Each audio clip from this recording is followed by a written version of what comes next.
nakonoone Rolex nga mulimu Piriton mulakati ne tuluwanire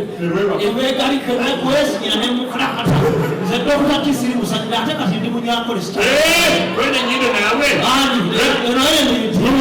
nze Natasha Besigye Kayingo Lugaba Museveni muwosi waliwo abanyankole waliwo abahololo waliwo abakiga waliwo abayima n'abanalwanda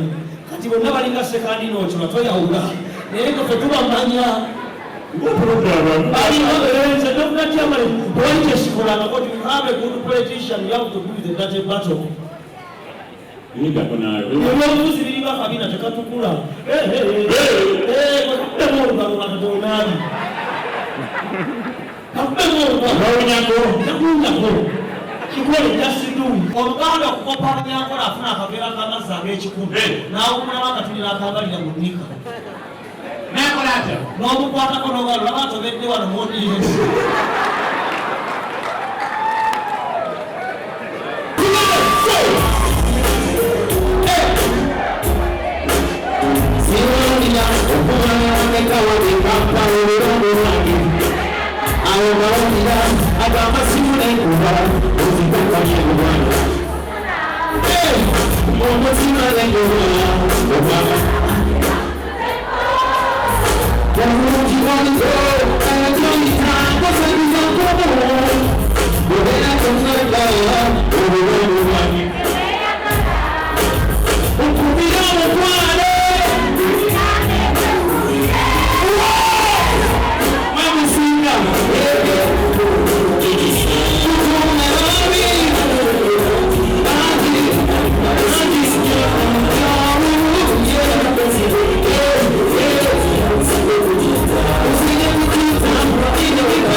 Vamos